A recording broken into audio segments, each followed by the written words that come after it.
गिबियावनो नोंथांमोन बयखौबो खावलायखानानै दोननो सानदों थांफिननाय समाव जाहाथे रावबो होंगो दोंगो खालामा लासै लासै थां साफ्रोमबो बर' फिसानि जिउआ जोबोद बेसेन गोनां दिनैबो बड'लेण्डखौ मोनाखै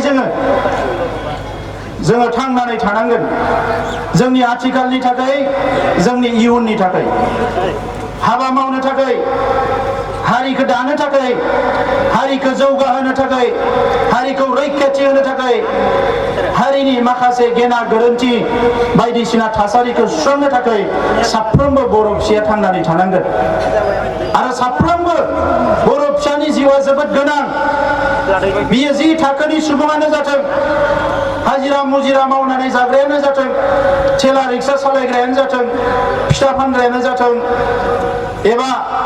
सोरबा बिजनेस फालांगि अफिसारानो जाथों साफ्रोमबो बर' फिसानि जिउआ जोबोद बेसेन गोसा दा मानगोनां रायजोफोर गोलाव सम सोमावसारनायाव रोजा रोजा बर' फिसाफोरखौ जोङो अबथिरा खोमानानै लानो गोनां जाबाय दा नैबे समाव जोङो गोदानै सासेबो बर' फिसानि जिउआ जाहाथे जोबलाङा बेखौ जों बयबो हास्थायो सोरबा सोरबा जोंखौ मिनिदों जंखायदों सोमावसारनाया लायनो जिउ जोबाबा थै बोहैयाबा जाया आथिखालनि सोमावसारनायानो नङा बेबायदि जोंहा सोरबा सोरबा बुंनानै जोंखौ सोंखारियो बायदिसिना खोथाफोरखौ बुङो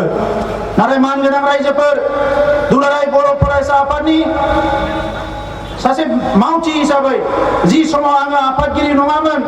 सासे उन्दै बाहागो लागिरि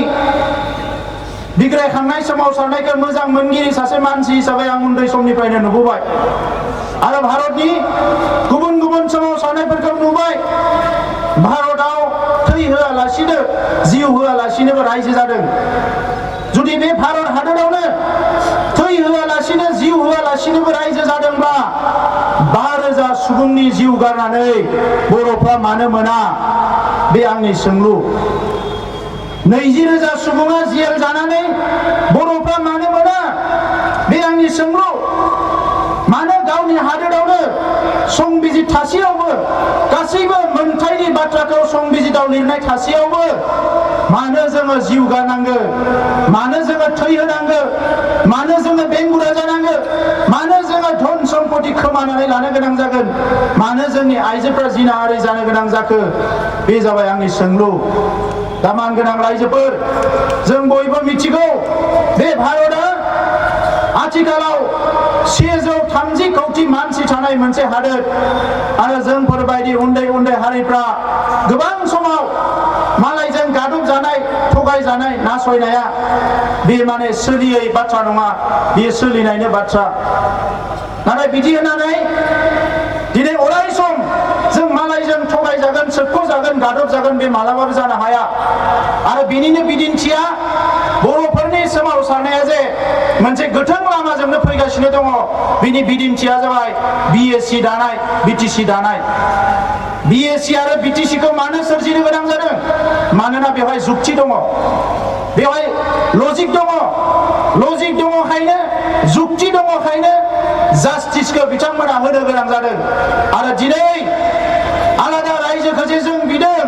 भारताव आलादा रायजो बिग्राया जों हारसिं नङा गोबां ओनसोलाव आलादा रायजो बिनानै आथिखालावबो सोमावसारगासिनो दङ फारसेथिं भारतनि दैदेनगिरिफ्रा बुंदों भारतनि रांखान्थिया जौगाबाय भारतनि इनफ्रास्ट्राक्चारा जौगाबाय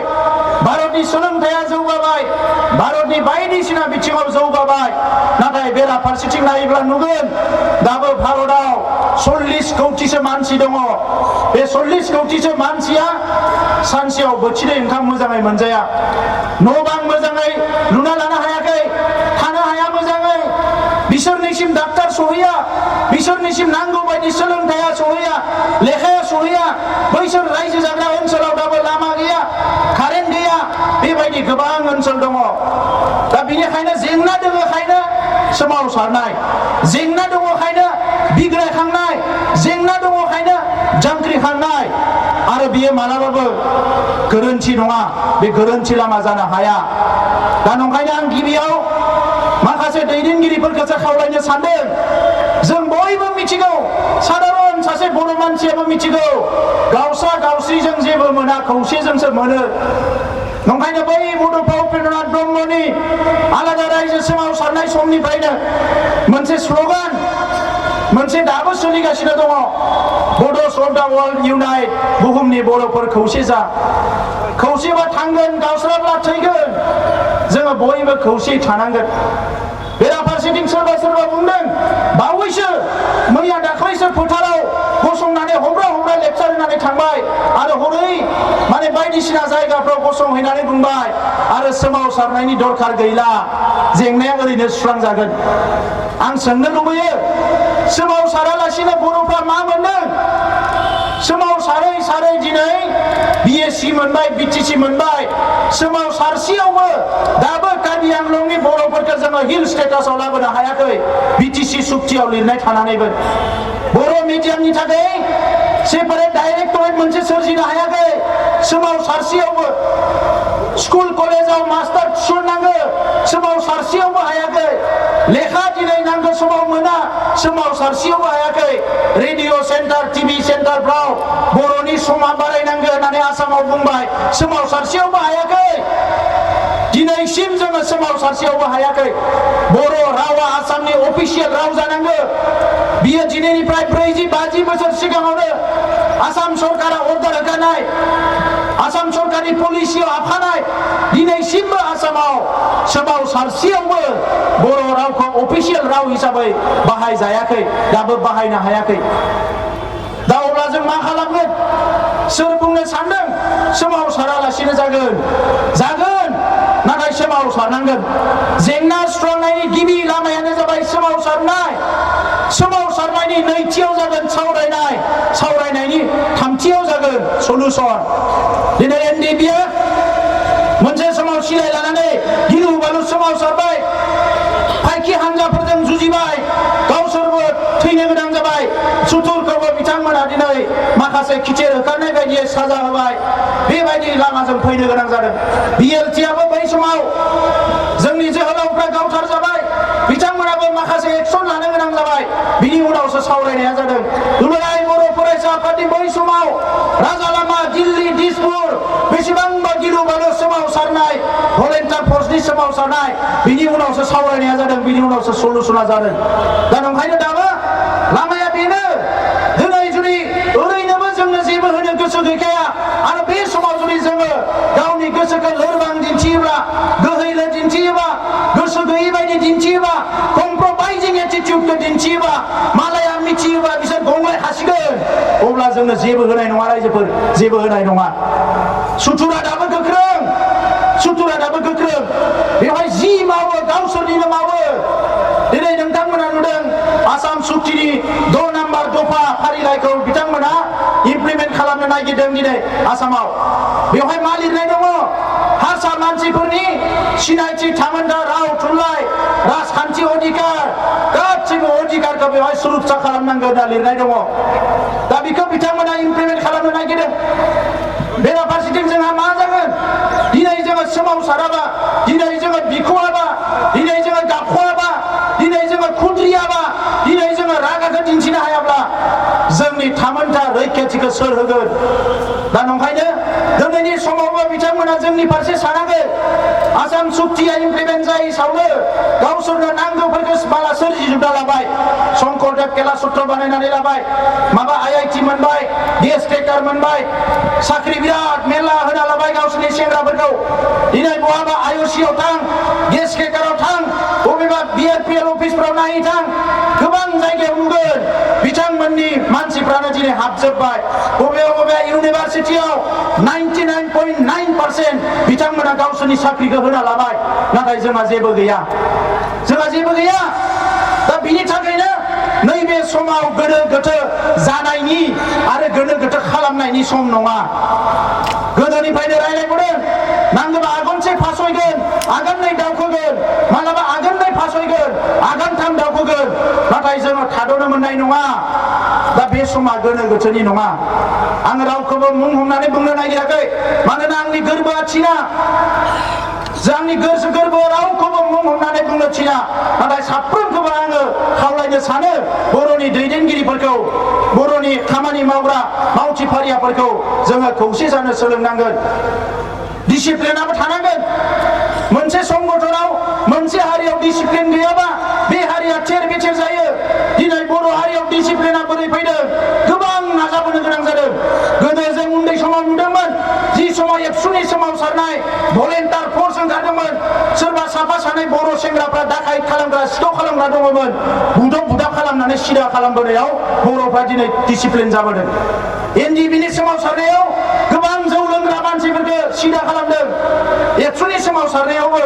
बेबायदि माखासे डिसिप्लिनारि खामानिफोरखौ एक्सनफोरखौ लाबोनानैसो नङाबा बर' हारिफ्रा दिनै बै साखाथियाव रायजो जाग्रा बै बिथांमोन बायदि बिलाइ खाग्रामोन बायदि लामायाव गोग्लैसोना थाग्रा जोंनि हारियाबो थेर बेथेर जासिगोन दिनै मानसिफ्रा बाख्नायो नोंथांमोननि मानसिफ्रा जोबोद डिसिप्लिन बिराद धैर्यशील धैर्य हमनो गोरों गोबां बाख्नायो नाथाय बे बाख्नायनाय बे मावनाया ओरैनो जायाखै मेल मिटिं खुंनानै भलेन्टार दोननानै बेसेबांबा डिसिप्लिन मेल मिटिंआव लिडारफ्रा लेक्सार होनानै दिनै 50 बोसोर हब्रा हब्रा लेक्सार होबाय जौ जुवानिफ्राय गोजानाव था खोमसि फोथायनायनिफ्राय उदां जा बयबो लेखा फराय हाबा मावनायनि हारिमुखौ बयबो आखायाव ला जाय हारिया हाबा मावा बे हारिया मुलुगाव थांना थानायनि खुनु जग्य नङा बे खोथाफोरखौ लिडारफ्रा लेक्सार होबोनानै दिनै हारियाव डिसिप्लिन फैदों आफादाव डिसिप्लिन खायनो हारियाव डिसिप्लिन गतिके गासैबो आफादफ्रावबो डिसिप्लिन थानांगोन हारियावबो डिसिप्लिन थानांगोन बेखौ लानानै जोंहा गोनो गोथो जानांगौ खोथा गैया बेखौ लानानै गावस्रा गावस्रि जानांगौ खोथा गैया दिनै सोरबाया मेंगोन जिरायगोन सोरबाया थांगोन सोरबाया फैगोन नाथाय हारिनि थांखिया जोंहा थांबाय थानांगोन दा ओंखायनो जों बुंदों बे जाबाय पिपल्स रिभलिउसन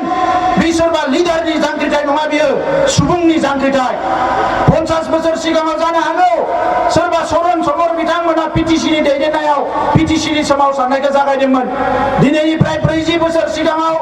दोनोजा बड'फा उपेन्द्रनाथ ब्रह्मआ आलादा रायजोनि सोमावसारनायखौ जागायदोंमोन बिएलटिनि दैदेनगिरिफ्रा बिएलटिनि हाथियार सोमावसारनायखौ जागायदोंमोन एनडिपिनि दैदेनगिरिफ्रा एनडिपिनि सोमावसारनायखौ जागायदोंमोन बिएसएफ मुं लानानै नाथाय बे सोमावसारनाया दिनै बेवहाय गासैबो थुबुर जाफैबाय आरो बियो समनिनो खावलायनाय आरो बै समाव जोङो जे समाव नुबाय मेगन सिगाङावनो इउपिडिएसआ सुक्ति जाबाय डिएचडिआ सुक्ति जाबाय कार्बि आंलं डिमा हासावआव बिथांमोनखौ मा खालामबाय गभर्नमेन्टआ गावस्रा गावस्रि खालामनानै सोरबा मोनसे हानजाखौ बमब्रायनानै सुक्ति खालामनो लांबाय सुक्तियाव जेबो गैया बिथांमोननि कार्बि आंलं जिल्लाखौनो बोखावनानै मोनब्रै बानायबाय सुक्तियाव जेबो गैया डिमा हासावआवबो एखे डिएचडि ब्लेक उइड' दिनै बिथांमोननि बिदा फंबायफ्रा जोंजोंबो रायलायो बिराद हालायाफाय सुक्तियाव लिरनाय मोनसेबो हाबाफारि मावफुङा सुक्तिखौथ' खालामबाय दैदेननोबो होबाय शिफ जालायबाय डिपुटि शिफ जालायबाय डिमा हासावआव जेलाव थ्रोब सोजोबना दोनबाय दायो रावबो गैला दा बेखौ नुनानै जोङो बै समावनो जोंनि दैदेनगिरिफोरनि गेजेराव रायलायदों आरो एफा एनै मोनसा मोनसि मोननाय दुखु नांनाय बायदिसिना खुद्रिनाय दंलायोमोनब्लाबो बै समाव गबिन्द बसुमतारी बिथां रन्जन दैमारि बिथांमोननि गेजेराव रायलायनानै जेरैखि जाया मोनसे बिन्दोआव गोरोबथियाव फैनांगौ जों एबसुनिफ्रायबो जों खावलायदों जों जुदा जुदायै रायलायदों हारसिं हारसिङै रायलायदों सोरबा बुंनो नागिरो एबसुआ ओरै खालामनो हायो एबसुआ ओरै खालामनो हायो एबसुआ ओरै मावनो हायो जों बिसोरखौ रेसपेक्ट खालामो बिसोरो जोंनि रिभलिउसनारि लिडार जोंहा बेवहाय सोरनिबा कनस्टिटिउसनाव थांनानै सोरनिबा बायदिसिना बे सिस्टेमाव थांनानै एनक्रोच खालामनाया बे सिस्टेम नङा थ्रु रेसपेक्ट थ्रु अननायनि गेजेरजों जानांगोन दा नंखायनो अननायनि गेजेरजोंनो जादों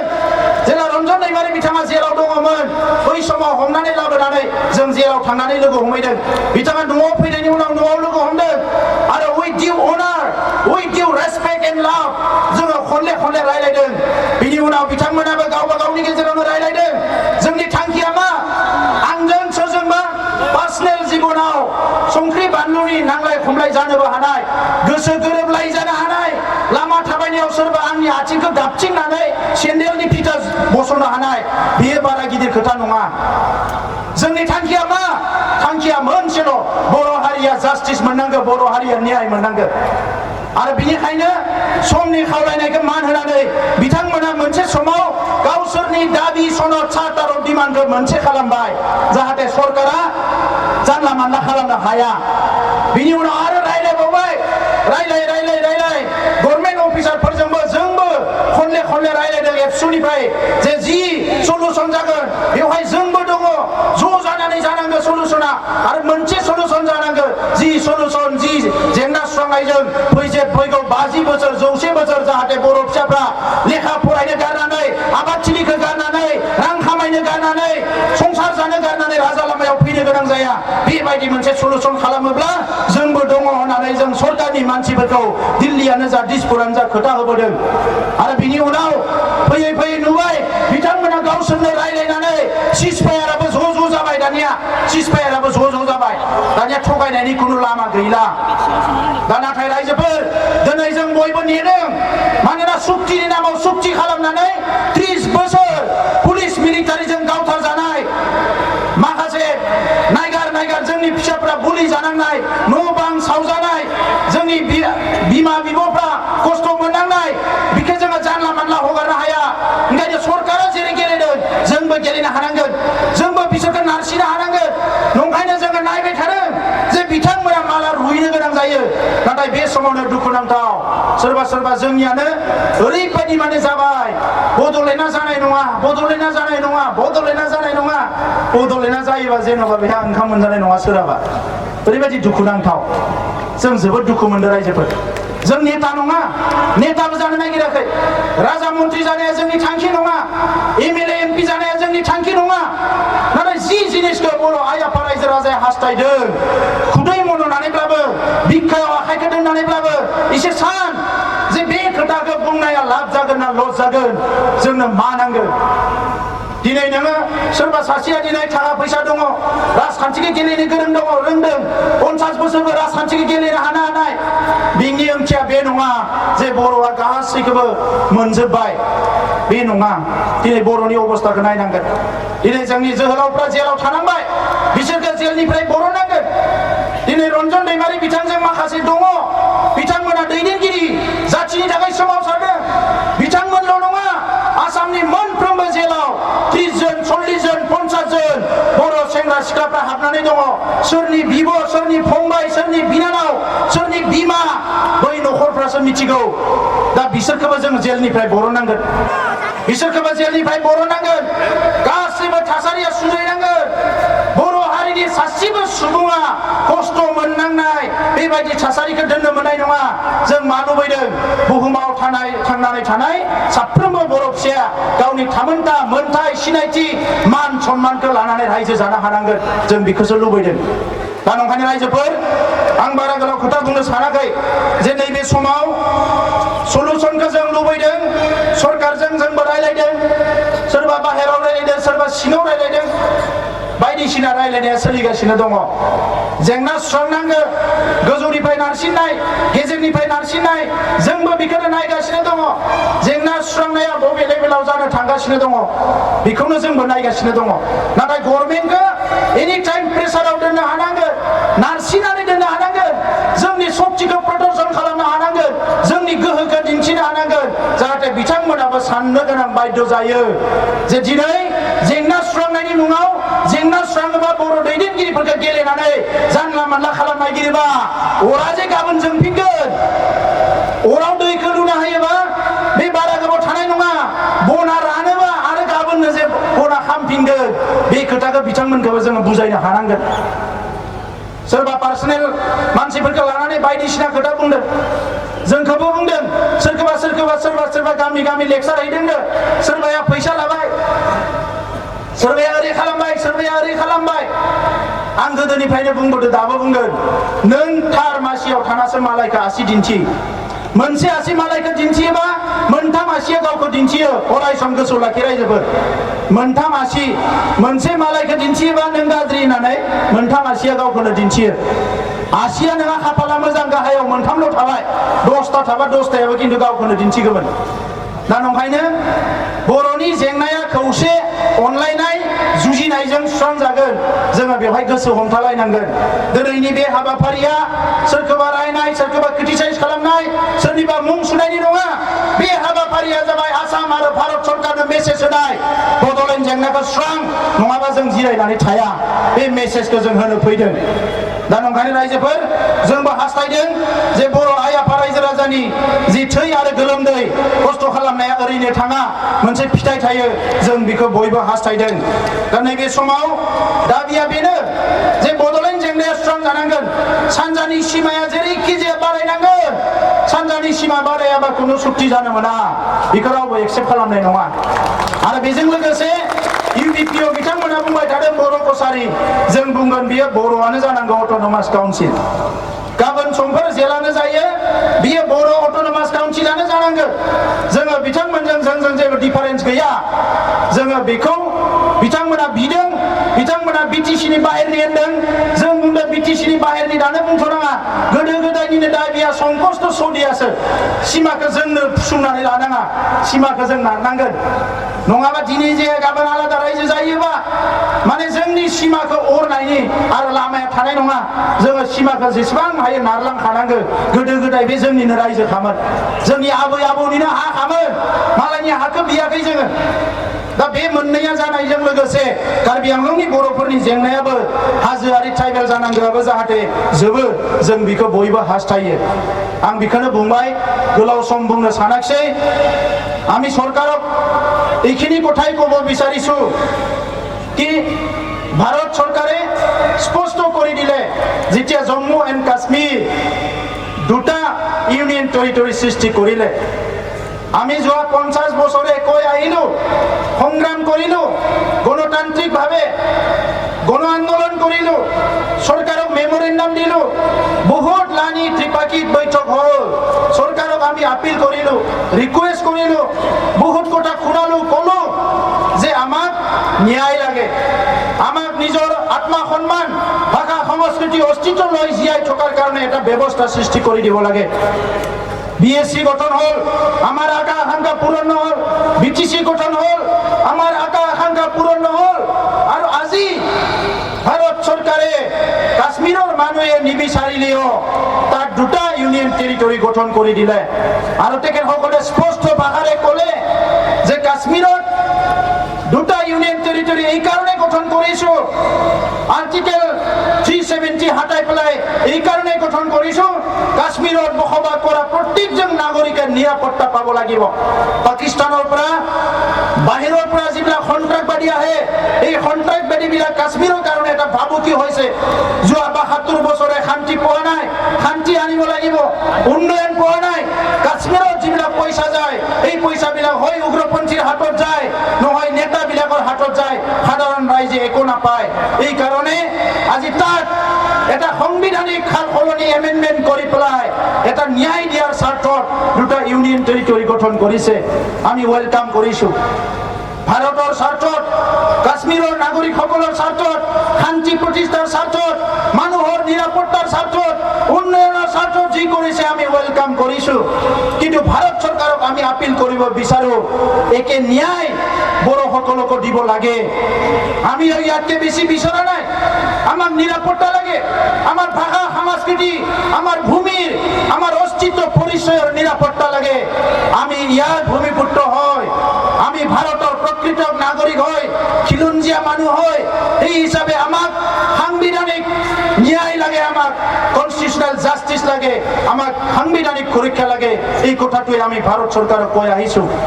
আমাকো শান্তি লাগে এই অঞ্চলত অশান্তি হৈ আছে যুগে যুগে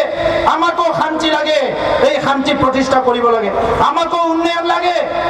আমাৰ এই অঞ্চলত বহুত বিদ্যালয়ত শিক্ষক নাই মহাবিদ্যালয়ত আজি অধ্যাপক নাই সময়মতে কিতাপ পত্ৰবিলাক আহি নাপায় আমাৰো বহুত সমস্যা আছে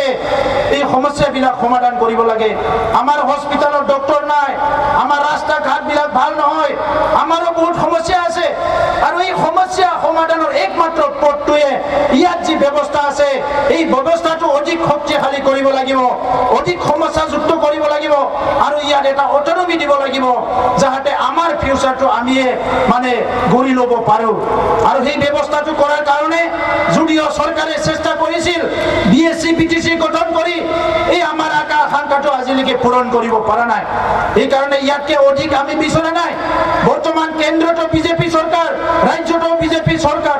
লোকসভাটো বিজেপি মেজৰিটি ৰাজ্যসভাটো বিজেপি মেজৰিটি হল আৰু কাৰোকে বাদ চাব নালাগে যেনেকে জম্মু কাশ্মীৰত বিভিন্ন বিৰোধিতা কৰাৰ পিছতো বিভিন্ন হৈ হাই কৰাৰ পিছতো হৈ হাল্লা কৰাৰ পিছতো এই পক্ষীয় ডিসিশন লৈ আগবাঢ়িলে আমি ভাৰত চৰকাৰক আহ্বান কৰিছো বদলাইন সমস্যা সমাধান কৰাৰ কাৰণেও আগবাঢ়ি আহিব লাগে ইয়াত শান্তি প্ৰতিষ্ঠা হ'ব নতুন এটা ৰাজ্য গঠন হ'ব এই ৰাজ্যত মানে উন্নয়ন হ'ব প্ৰগতি হ'ব সকলো শান্তি সম্প্ৰীতি নিজৰ আত্মা মৰ্যাদা লৈ জীয়াই থাকিব পাৰিব এই পৰিৱেশ সৃষ্টি কৰা ৰাজ্য আৰু কেন্দ্ৰ চৰকাৰৰ দায়িত্ব তো সদায় বহুত সময়ত আমাক কৈছে বড়োসকলে বিভিন্ন জাতি গোষ্ঠীৰ লগত মিলি থাকিব নিবিচাৰে হিংসা কৰে কিবা কৰে আজি অসমত এনআৰসি হৈ গ'ল এই এনআৰসি যেনেকৈ সঠিকভাৱে হ'ব লাগিছিল তেনেকৈ নহ'ল বহুত বড় মানুহৰ নাম বাদ পৰি গ'ল এই কাৰণে কৈছো এই এনআৰসিটো কেতিয়াও মানে কি সঠিক এনআৰসি হ'ব নোৱাৰে য'ত খিলঞ্জীয়া মানুহৰ নাম নাই ভাৰতৰ প্ৰকৃত নাগৰিকসকলৰ নাম নাই এই এনআৰসি কেতিয়াও মানে কি কাৰেক্ট এনআৰসি হ'ব নোৱাৰে এই কাৰণে আমি কৈছো যে ভাৰত চৰকাৰে ব্যৱস্থা ল'ব লাগে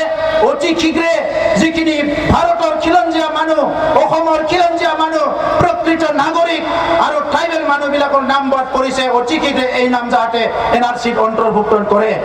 আনপিনে 6 নম্বৰ দফা ইমপ্লিমেন্ট কৰিব বিচাৰিছে আমাৰ তাত ক'বলগীয়া আছে 6 নম্বৰ দফা অসম চুক্তি ৰূপায়ণ কৰক কিন্তু এই 6 নম্বৰ দফাত বিভিন্ন জাতি জনগোষ্ঠীৰ কথাটো স্পষ্টভাৱে তেখেতসকলে কওক আজিৰ পৰা 35 বছৰ আগত যিটো চুক্তি হৈছিলে এই চুক্তিত যদি ভুল ক্ৰমে এনেকা কৰা হল অসমীয়াৰ কাৰণে কৰাৰ যিটো কথা অসমীয়া জনগোষ্ঠীক আমি বেয়া নাপাওঁ অসমীয়া জনগোষ্ঠী আমাৰ শত্ৰু নহয় আমাৰ এই দাদা ভাই আমি সন্মান মৰমেৰে জীয়াই থাকিব বিচাৰো কিন্তু এটা সময়তে এই দফাৰ দ্বাৰা আমাৰ যদি ভাষা সংস্কৃতি নিৰাপত্তা নাথাকে আমাৰ যদি পৰিচয় অস্তিত্ব নিৰাপত্তা নাথাকে তেনেহলে এই দফাটো আমি বিচাৰিলেও আমি সমৰ্থন কৰিব পৰা এটা পৰিৱেশ নাথাকিব এই কাৰণে আমি আহ্বান কৰিছো চৰকাৰক আহ্বান কৰিছো ট্ৰাইবেল হয় চিচিটোৱা হয় আহ্বান কৰিছো যে ইয়াত অলপ খাল খনলি কৰি পেলাই এইটো মানে সমাধান কৰাৰ ব্যৱস্থাটো কৰিব লাগে আজি বেছি দীঘলীয়া ক'ব বিচৰা নাই আমি শান্তি বিচাৰো উগ্ৰপন্থী সমস্যা সমাধান কৰাৰ চৰকাৰে এটা পলিচি আছিলে গতিকে আজি উগ্ৰপন্থী সমস্যা জীয়াই ৰখাৰ কোনো যুক্তি নাই ইণ্টাৰভিউৰ আজি তেখেতসকলে দিছে আলোচনা হ'ব লাগে আলোচনা কীটপটাই হৈ পেলাই উগ্ৰপন্থী সমস্যা সমাধান হ'ব লাগে আৰু স্থায়ী সমাধান কৰি পেলাই শান্তি ইয়াতে প্ৰতিষ্ঠা কৰিব লাগে এইটো চৰকাৰক আহ্বান কৰিছো এই কাৰণে আজিৰ যিটো ৰেলী এই ৰেলীটো আমি শান্তি আৰু সমাধান ৰেলী হিচাপে নামাকৰণ কৰিছো जोबथारनायाव रायजोफोर बयनिसिम आं सिबिनायखौ बावहरबाय बारा जोंहा लिडारफोर गैबावला बयबो जाहाथे थायो बोथोराबो जोंखौ मदद खालामदों एबार आं सानदों जोङो इलेक्शननि उनाव मोननै सुबुं गौमा लाबाय दाख्लै चिराङावबो सुबुं गौमाया बिराद मोजां जादों सान्दुंबो गैया अखाबो गैया दिनैबो उदालगुरियाव ओरैबायदि चिरांनिफ्राय आरो मोजांबावसो आं सानबाय मिथिंगायाबो गोदो माने एसे खुद्रियोमोन जोंनि प्रग्रामाव अखा हायोमोन दाथ' अखा हायाखै माने मिथिंगायाबो इसोराबो लुबैबाय बर' फिसाफोरनि जेंनाया सुस्रांजाथोंसै जुदि बिदिनो जामारोबा बयनिबो हास्थायनायाव